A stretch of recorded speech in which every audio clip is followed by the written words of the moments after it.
अस्सलाम वालेकुम स्टूडेंट्स। हम आज स्टार्ट कर रहे हैं पेडियाट्रिक डेंटिस्ट्री। पेडियाट्रिक डेंटिस्ट्री के सब्जेक्ट में आप लोगों का जो फर्स्ट वन टॉपिक है वो है लोकल एनेस्थीसिया फॉर चिल्ड्रन। हम अपना फर्स्ट टॉपिक आज स्टार्ट कर रहे हैं कि local anaesthesia for children. Already आप लोग अपने 6th सेमेस्टर में पढ़ चुके हैं एनेस्थीसिया के बारे में। लोकल एनेस्थीसिया के बारे में आप लोग पढ़ चुके हैं, उसकी डिस्ट्रीब्यूशन, उसका फार्माकोलॉजिकल इफेक्ट्स, वो जो सारे हैं वो आप लोग पढ़ चुके हैं। ठीक है, फार्माकोकाइनेटिक के बारे में भी और फार्माकोडायनामिक ऑफ द ड्रग के बारे में आप लोग पढ़ चुके हैं। अब हम लोकल एनेस्थीसिया वही हम रिवाइज कर रहे हैं थोड़ा बहुत इस लेक्चर में, बट हमारा सब्जेक्ट जो है वो है पेडियाट्रिक डेंटिस्ट्री। इट मीन्स कि हम सारा पेड्स और चिल्ड्रंस के बारे में पढ़ेंगे। तो यहाँ जो हमारा लोकल एनेस्थीसिया है वो हम रिलेटेड टू चिल्ड्रन पढ़ेंगे। So local anaesthesia for children. First हमारे पास है definition of local anesthesia कि what is local anesthesia. So local anesthesia is the temporary loss of sensation or the pain in the part of the body produced by a topically applied or injected agent without depressing the level of conscious. So we already all know that कि local anesthesia क्या है। anesthesia first one anesthesia क्या है। anesthesia हमारे पास loss of sensation कर देता है, but for the temporary time, not for the permanent. So if we study about the local anesthesia and not the general anesthesia, so local anesthesia is the temporary loss of sensation. ये आपको temporary loss of sensation दे देता है, loss of pain कर देता है in the part of the body या in any part of the body which is produced by topically applied or injected agent. यानी आपने जो एनेस्थीसिया फिर उसे दिया, एनेस्थीसिया ने अपना काम क्या किया कि उसने लॉस ऑफ सेंसेशन कर दिया, बट उसने वहाँ पे आपने जो दिया वो आपने या तो टॉपिकली अप्लाइड किया, ठीक है, यानी ऑन द सरफेस आपने अप्लाइड कर दिया, या फिर आपने इंजेक्टेड कर दिया थ्रू सिरिंजेस। ठीक है, सिरिंजेस यानी जो एनेस्थीसिया के एजेंट था वो आपने टॉपिकली अप्लाइड किया है या इंजेक्टेड किया है without depressing the level of conscious. जो एक ह्यूमन का लेवल ऑफ द कॉन्शियस होता है आपने उसको डिप्रेस नहीं किया, ठीक है, क्योंकि उसका डिप्रेस करना हमारे पास जनरल एनेस्थीसिया में आता है, not in local anaesthesia. Local anaesthesia में हमने जस्ट उस लोकलाइज्ड एरिया को एनेस्थेटाइज करना है, जस्ट एक पार्ट ऑफ द बॉडी को हमने वहाँ पे उसकी सेंसेशन को लॉस करना है, वहाँ पे हमने उसको नम करना है जहाँ पे हम अपना वर्क परफॉर्म कर रहे हैं। लेकिन किस के थ्रू या किस प्रोसीजर के थ्रू हम कर रहे हैं वो हम या तो टॉपिकली वहाँ पे अप्लाई करेंगे या फिर हम वहाँ पे इंजेक्ट करेंगे। So this is the definition of local anaesthesia. फिर हमारे पास आ जाता है surface anaesthesia. What is surface anaesthesia? So it can be achieved by the physically और द फार्माकोलॉजिकल मेथड्स के थ्रू हम सरफेस एनेस्थीसिया दे सकते हैं। फार्माकोलॉजिकल मेथड्स में आपके पास टॉपिकल एनेस्थीसिया आ जाता है, और फिजिकल एनेस्थीसिया में हमारे पास डेंटिस्ट्री में जो इन्वॉल्व है वो है ethyl chloride. So the ethyl chloride जो है वो रिले करता है लैटेंट हीट ऑफ एवेपोरेशन, यानी जो हम इथाइल क्लोराइड वहाँ पे लगाते हैं सरफेस एनेस्थीसिया में, हम फिजिकल मेथड से जब पेशेंट को देते हैं तो वहाँ पे उसका जो लिक्विड है वो वोलेटाइल हो जाता है, वहाँ पे उसका टेम्परेचर भी रिड्यूस हो जाता है सरफेस टिश्यू पे, और एरिया को वहाँ पे एनेस्थीसिया प्रोड्यूस कर लेता है, यानी वहाँ पे उस एरिया को नम कर लेता है। So this method is rarely used in children. इसको हम चिल्ड्रन में यूज नहीं करते बिकॉज इट इज डिफिकल्ट कि आप उस स्ट्रीम ऑफ लिक्विड को डिटेक्ट कर सके एक्यूरेटली। ठीक है, चिल्ड्रन में हम उनकी उस एरिया को जहाँ पे हमने एनेस्थीसिया को डालना है वहाँ पे हम उसको डिटेक्ट नहीं कर सकते चिल्ड्रन में। दैट्स वाई हम पेशेंट्स को, जो चिल्ड्रन पेशेंट्स हैं उनको हम नहीं देते ये वाली anaesthesia. So without involving the associated sensitive structure such as teeth. ठीक है, क्योंकि इथाइल क्लोराइड में हमने जो सेंसिटिव स्ट्रक्चर्स हैं उनको हमने इन्वॉल्व नहीं करना, हमने सिर्फ उस एरिया पे देना है जहाँ पे हमें ज़रूरत है। ठीक है, जो उसके साइड के रिलेटेड स्ट्रक्चर्स वहाँ पे नहीं देते। सो फिजिकल एनेस्थीसिया में हमें इस चीज़ का ख्याल रखना पड़ता है, इसलिए हम पेशेंट्स को, जो चिल्ड्रन होते हैं इनको हम फिजिकल एनेस्थीसिया की तरफ नहीं जाते। फिर हमारे पास है intra oral topical agents. Children's में ज़्यादातर हम टॉपिकल एजेंट्स यूज़ करते हैं बिकॉज बच्चे होते हैं तो उनको इंजेक्शन देखकर उनको काफ़ी वो फेयर आ जाता है और पेन भी उनको फील होता है, ठीक है, एज कम्पेयर टू एडल्ट। तो इसलिए हम उनको टॉपिकल एनेस्थीसिया देते हैं या टॉपिकल एजेंट से अप्लाई करते हैं। अगर आपने वहाँ पे अपना एनेस्थेटिक सिरिंज जो है वो यूज़ करना है या एनेस्थेटिक गन यूज़ करना भी है तो भी हम उससे पहले वहाँ पे टॉपिकली एनेस्थीसिया अप्लाई कर देते हैं, उस एरिया को इतना नर्व कर देते हैं कि अगर हम अब पेशेंट को या चिल्ड्रंस को एनेस्थीसिया लगाएं और हम प्रॉपर एक सिरिंज यूज़ करें तो उसकी वजह से उससे बच्चे को पेन ना हो, ठीक है। या फिर वो पेशेंट्स के लिए भी हम टॉपिकल यूज़ करते हैं जो कि काफ़ी ज़्यादा डरते हैं, ठीक है, काफ़ी ज़्यादा इंफियर होते हैं, तो उनको हम इसलिए फिर टॉपिकल एजेंट्स की तरफ जाते हैं। सो इंट्रा ओरल टॉपिकल एजेंट की अब बात हो रही है। The success of topical anaesthesia is technique dependent. आपके पास एक प्रॉपर टेक्निक होना चाहिए। सो अगर टेक्निक आपका गुड है तो टॉपिकल एनेस्थीसिया सक्सेसफुल रहेगा। Topical anaesthetic agents will anaesthetise a 2 to 3 mm depth of the surface tissue. हमारे पास टॉपिकल एनेस्थीसिया जो है जब हम देते हैं तो वो आपकी सरफेस जो टिश्यूज है उसकी अंदर कितनी डेप्थ टिश्यूज को वो एनेस्थेटाइज कर सकता है। सो टॉपिकल एनेस्थीसिया की जो कैपेबिलिटी है वो 2 to 3 mm depth of the surface tissue है, ठीक है। जब आपने एनेस्थीसिया सरफेस पे दिया, टॉपिकली आपने अप्लाइड किया, तो वो आपने उस टिश्यूज की जो डेप्थ है वो 2 to 3 mm के डेप्थ तक वो उस एरिया को एनेस्थेटाइज कर सकता है। When used properly, वही बात कि टेक्निक डिपेंडेंट है। The following points are what during nothing when using intraoral topical anesthesia के लिए कुछ points है हमारे पास। So the first one is the area of application should be dried।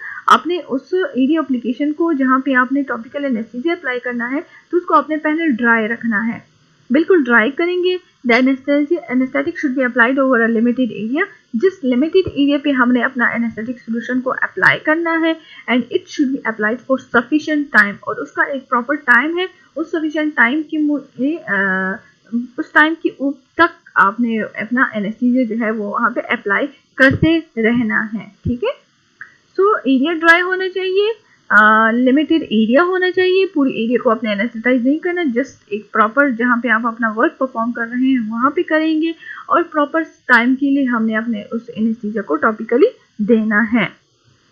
So these are 3 points you should kept in your mind while giving intraoral topical anesthesia.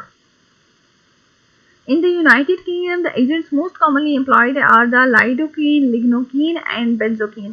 हमारे पास UK में जो topical anaesthetic agents जो use होते हैं, so the most commonly use anaesthetic agents are the lidocaine and जो benzocaine है, ठीक है। टॉपिकल एनेस्थेटिक एनेस्थीसिया जो है ये हमारे पास प्रोवाइडेड है in the form of the sprays, in the form of the solutions, in the form of the creams और ऑइंटमेंट्स, ठीक है।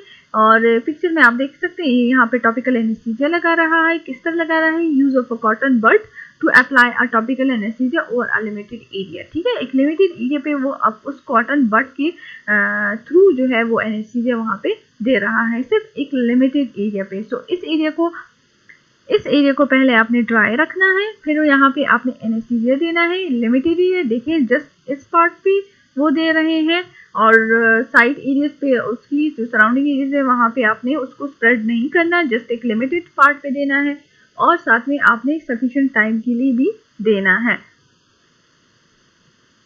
फिर हमारे पास नेक्स्ट जो है वो है topical anaesthetics that will anaesthetise the skin. So हमारे पास जो मोस्ट सबसे ज़्यादा कॉमनली कह लें या जो सबसे यूज़ होता है वो हमारे पास EMLA क्रीम्स हैं, ठीक है, जो हमारे पास यूज़ होती है as a local anaesthetics for topical applications के लिए यूज़ होती हैं, ठीक है। कौन सी क्रीम है? EMLA cream 5% which is the local anaesthetic for topical application के लिए हमारे पास यूज़ होती है to prevent the pain. Anaesthesia है सो पेन को भी प्रिवेंट करेगा which is associated with minor surgical procedures. जब हम माइनर सर्जिकल प्रोसीजर्स परफॉर्म कर रहे हो या हमने इंजेक्शंस लगानी है तो उससे पहले हम उन एरियाज पे EMLA क्रीम यूज कर लेते हैं टॉपिकली, ठीक है। This cream contain the prilocaine and lidocaine. इसमें हमारे पास 2 एजेंट्स हैं which are the prilocaine and lidocaine. These active agents या ingredients that help to numb the skin। वही बात, ये आपके पास स्किन को नम कर लेता है। This cream needs to be applied for 1 hour before a procedure। कोई भी प्रोसीजर परफॉर्म या माइनर सर्जिकल प्रोसीजर या इंजेक्शन परफॉर्म करने से 1 घंटा पहले हमने इनको वहाँ पे स्किन के ऊपर लगा देना है टॉपिकली। देन टेट्राकेन हमारे पास जो है विच इज द एमेथोकेन 4% एक जेल है। आपके पास ये 2 दिए गए हैं, इनकी कंपैरिजन भी है, ठीक है। ये एक जेल है और EMLA जो है ये आपके पास क्रीम फॉर्म में है। दोनों आपके पास क्या है, टॉपिकल एनेस्थेटिक्स हैं, ठीक है। सो दिस टेट्राकेन जेल जो है हमारे पास, this is the another skin topical anaesthetics. ये हमारे पास ये भी टॉपिकल एनेस्थेटिक है, but unlike EMLA which consist of amide local anaesthetic, tetracaine is an ester. आप लोगों ने ऑलरेडी पिछले सेमेस्टर में लोकल एनेस्थीसिया में पढ़ चुके होंगे कि हमारे पास जो लोकल एनेस्थेटिक एजेंट्स है वो हमारे पास 2 ग्रुप्स में है, एक एमाइड बॉन्डेज वाले हैं और एक ईस्टर टाइप वाले हैं, ठीक है। तो जो हमारे पास EMLA क्रीम्स है ये एमाइड लोकल एनेस्थेटिक्स है और जो टेट्राकेन है ये हमारे पास ईस्टर टाइप वाले एनेस्थेटिक एजेंट्स हैं, ठीक है। तो इन दोनों में ये डिफरेंस है, one is in the cream form and other is in the jail form, ठीक है। फिर हमारे पास आ जाते हैं कुछ टेक्निक्स है जिनके थ्रू हम अपना टॉपिकल एनेस्थीसिया लगा सकते हैं। The first one is the jet injectors, ठीक है। यहाँ पिक्चर में आप देख सकते हैं this is the jet injector. यहाँ पे देखिए ये नीडलेस है, यहाँ पे नीडल नहीं है, ठीक है, नीडल लेस है। Unlike hypodermic needle, jet injector, अच्छा हाइपोडर्मिक नीडल्स कौन सी है, ये हमारे पास वो कॉमन नीडल्स हैं, वो कॉमन सिरिंजेस हैं जिनके ऊपर यहाँ, जिनके वो स्टार्ट में आपके पास हॉलो नीडल्स होती हैं, ठीक है, जो हम नॉर्मली हॉस्पिटल्स और इंस्टीट्यूट में यूज करती हैं नीडल्स और सिरिंजेस, ठीक है, वो आपके पास हाइपोडर्मिक नीडल्स है। यानी वो नीडल जिसमें आप, जो आपका हॉलो नीडल होता है और जिसमें आपका फिर वो अपना लिक्विड या जो आपने फिर सिरिंज के थ्रू जो लगाना है पेशेंट को वो उसमें आता रहता है वो फ्लूइड, ठीक है। तो यहाँ पे आप देख सकते हैं इसका कोई नीडल यहाँ पे नहीं है। तो कह रहे हैं कि unlike a hypodermic needle, jet injectors use high pressure to deliver the narrow stream of anaesthesia to the selected site, ठीक है। ये देखिए यहाँ पे नीडल नहीं है, they use just the high pressure to deliver the narrow stream of anaesthesia, जो है वो डिलीवर कर रहा है उस एक सेलेक्टेड साइट पे जहाँ पे एनेस्थीसिया देना है। The streams are approximately the same diameter as those delivered by 25 gauge needle. एक 25 गॉज नीडल जितना एनेस्थीसिया सॉल्यूशन डिलीवर कर सकता है उतना आपका जेट इंजेक्टर भी कर देता है, ठीक है। So they have the same diameters तो इनके हमारे पास सेम डायमीटर्स है, सेम एज जो हमारे पास अदर नीडल्स होती है और जेट इंजेक्टर का भी सेम है। तो इस पिक्चर में आप देख सकते हैं कि ये आपका जेट इंजेक्टर है, ये एनेस्थीसिया दे रहा है यहाँ पे डायरेक्टली विद हाई प्रेशर, ठीक है। और इसकी भी जो स्ट्रीम ऑफ द एनेस्थीसिया जितना वो देगा उस साइट को, तो उसकी भी डायमीटर जो है वो 25 गॉज नीडल के इक्वल है। These devices allow the anesthesia for the surface to a depth of over 1 centimeter। जैसा कि हमने पिछले बात की टॉपिकल एनेस्थीसिया की, वो कितने डेप्थ पे हमारे पास टिश्यू को एनेस्थेटाइज कर सकता है। तो यहाँ पे अब बात जेट इंजेक्टर की हो रही है। जेट इंजेक्टर जो है ये आपको पास सरफेस एनेस्थीसिया आपको देता है, प्लस ये आपके पास डेप्थ देता है टिश्यू के अंदर ओवर द 1 सेंटीमीटर, ठीक है, without the use of needle. इसमें कोई without the use of needle के बगैर ही आपके पास ये आपकी टिश्यूज को 1 सेंटीमीटर तक जो है वो एनेस्थेटाइज कर सकता है या वो एनेस्थीसिया दे सकता है up to 1 centimetre of the depth in the tissues, ठीक है। हालांकि ये हाई प्रेशर यूज कर रहा है, तो इट मीन्स कि इसका हाई प्रेशर इतना है कि वो टिश्यूज के अंदर 1 सेंटीमीटर तक जो है वो अंदर तक दे सके। दे deliver a jet of a solution through the tissue under the high pressure. वही बात हो रही है कि हाई प्रेशर के थ्रू जो है वो देता है। The use of the jet injection is not widespread for a number of reason. कुछ रीजंस हैं कि हम जेट इंजेक्शन जो है इनको यूज नहीं कर सकते ज्यादा, because of the equipment is very expensive, ठीक है। प्लस हमारे पास सॉफ्ट टिश्यू डैमेज भी हो सकता है if you can't apply the properly technique. सो वही बात कि अगर आपके पास प्रॉपर टेक्निक होगा तभी ही आप जो है वो एक अच्छा एक सक्सेसफुल एनेस्थीसिया दे सकते हैं। अगर आपने केयरलेस किया, आपका टेक्निक प्रॉपरली नहीं अप्लाई हुआ, तो सॉफ्ट टिश्यू डैमेज भी हो सकता है। Plus, these are the specialized syringes can frighten the children both in the awareness and in the sound during anesthetic delivery। क्योंकि ये जेट इंजेक्शन है, तो जब ये हाई प्रेशर यूज करता है तो इसकी एक साउंड भी प्रोड्यूस होती है और इसकी एक शेप इस तरह है कि जिसकी वजह से ये चिल्ड्रन को फ्राइटनिंग कर लेती है, मतलब चिल्ड्रन को डरा देती है, ठीक है। और चिल्ड्रन भी इससे फेयर कंडीशन में रहते हैं, तो इसलिए हमने पेशेंट के ऊपर इसको यूज, चिल्ड्रन के ऊपर स्पेशली हम इसको यूज नहीं करते, ठीक है। So because of these reason हम इसको इस तरह से यूज नहीं कर सकते। And another reason is the unpleasant taste of anaesthetic solution. Mouth में एक अनप्लेजेंट टेस्ट भी आ जाता है which also can accompany the use of the technique can be off-putting, जिसकी वजह से इसकी यूजेस ज़्यादातर नहीं है. So the reason are the कि आपका एक तो इक्विपमेंट जो है वो एक्सपेंसिव है, सेकेंड वन इज़ कि अगर आपने प्रॉपरली टेक्निक यूज़ नहीं किया तो आपके सॉफ्ट टिश्यू डैमेज भी हो सकता है. थर्ड वन, जो इसकी सिरिंज की जो शेप है, जो इसका साउंड है, वो बच्चों को डरा देता है. And the fourth one is कि इसके unpleasant taste of the anaesthetic solution की वजह से भी ये यूज नहीं होते. So because of these 4 reasons, so no needle is employed, the technique is not painless. लेकिन इसका एक एडवांटेज ये है कि इसमें कोई नीडल यूज नहीं होता. दैट्स वाई ये जो टेक्निक है ये एक पेनलेस कंडीशन है. फिर हमारे पास आ जाता है next the non pharmacological pain control, कि हमने पेन को कंट्रोल करना है बट नॉन फार्माकोलॉजिकली. तो हाउ हम इसको पेन को कंट्रोल कर सकते हैं. So the number of the non pharmacological कुछ मेथड्स हैं हमारे पास जिसके थ्रू हम अपना जो है प्रोसीजर भी परफॉर्म कर सकते हैं और हम पेन को भी कंट्रोल कर सकते हैं. So we have the number of non pharmacological methods which are reducing the pain of operative dentistry are now available. हमारे पास पेन को रिड्यूस भी करती हैं और इसमें कोई फार्माकोलॉजिकल एजेंट्स भी यूज नहीं हो रहे. तो these are the electrical stimulation and radio waves, जिसमें हमारे पास कुछ वेव्स, कुछ इलेक्ट्रिकल स्टिमुलेशंस है जो कि हमारे पास पेन को रिड्यूस कर लेती हैं. The first one is the electro analgesia और टेंस. ठीक है, TENS is the transcutaneous electrical nerve stimulation. ये हम देते हैं which is very effective in providing anesthesia for restorative procedure in children which are aged between the 3 to 12 years. 3 to 12 as के जो children हैं उनके लिए हम टेंस का प्रोसीजर यूज करते हैं. टेंस में हमारे पास क्या होता है, ये आपके पास एक nerve transcutaneous electrical nerve stimulation का प्रोसीजर है जिसकी वजह से ये पेशेंट की पेन को कंट्रोल कर लेता है. और पेन को कंट्रोल करने के साथ साथ मीन्स के इस तरह से है कि जो हमारे पास जो नर्व की तरफ जो हमारे पास सेंट्रल नर्वस सिस्टम की तरफ जो नर्व्स जाती हैं, ठीक है, जो आपकी माइंड को मैसेज देती हैं कि हाँ यहाँ पे अब इस चीज़ ने आना है और पेशेंट को पेन फील होना है ना.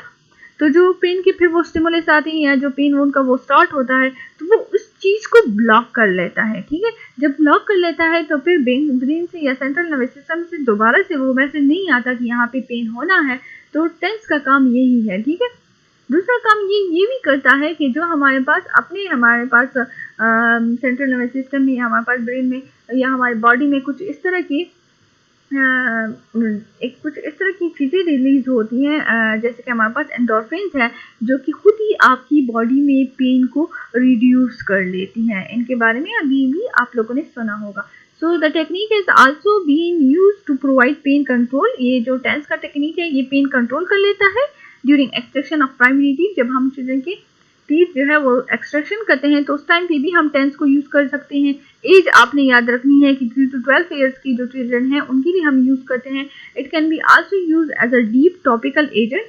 टेंस जो है वो यूज होता है as a deep topical agent के तौर पर which reduce your pain of local anaesthetic injection.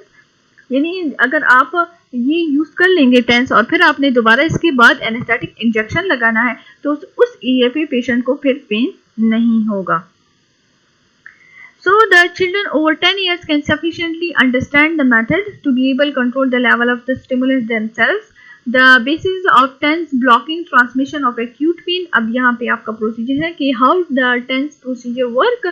So this work on blocking the transmission of the acute pain. आपके acute pain की transmission को block कर लेता है of dental operative procedures due to the fact that the large myelinated nerve fibers such as responding to the touch have a lower threshold for electrical stimulation than the small myelinated pain fibers. जो हमारे पास large fibres हैं उनकी threshold जो है वो lower है इस electrical stimulation की तरफ देन द स्मॉल. तो ये हमारे पास इसके थ्रू जो है वर्क करता है और उसकी ट्रांसमिशन को स्टॉप कर देता है, मीन्स नर्व की ट्रांसमिशन को स्टॉप कर देता है. The stimulation of these fibres by the current. TENS में जो है एक करंट यूज भी होता है. ये आपके पास इन फाइबर्स को स्टिमुलेट कर देता है by closing the gate to central transmission. जो वही बात सेंट्रल नर्वस सिस्टम की बात हो रही है कि उसकी तरफ जो ट्रांसमिशन होती है उसकी तरफ की जो गेट है वो उसको क्लोज कर देता है ताकि सिग्नल्स वहाँ पे ना जाए फ्रॉम द पेन फाइबर से. ठीक है, जो पेन फाइबर्स की जो यहाँ से जो सिग्नलिंग जा रही है सेंट्रल नर्वस सिस्टम की तरफ वो ना जाए This is quite different from the use of the TENS in the treatment of the chronic pain, where the release of the endogenous painkillers, हमारे पास अपनी ही बॉडी में हमारे पास इंडोजीनियस पेन किलर्स प्रोड्यूस होती हैं which are the beta endorphins which is stimulated, ये भी आपके पास पेन को कंट्रोल कर लेती हैं, ठीक है।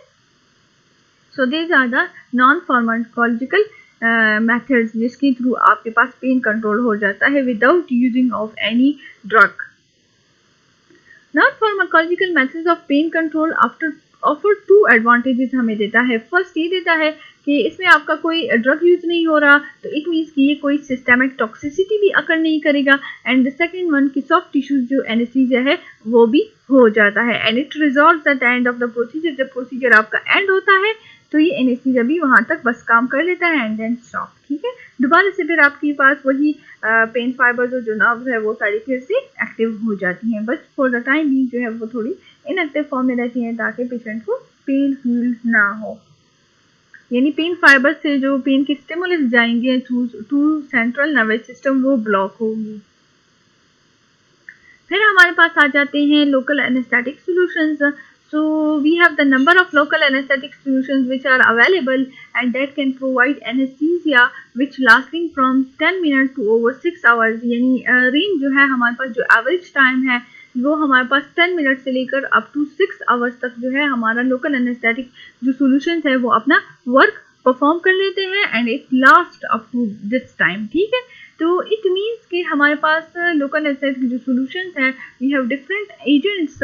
So some are the short acting and some are the long lasting and some are the short lasting। यानी कुछ जो है वो शॉर्ट टाइम पीरियड के लिए रहेंगे, कुछ हमारे पास लॉन्ग टाइम पीरियड के लिए रहेंगे, ठीक है।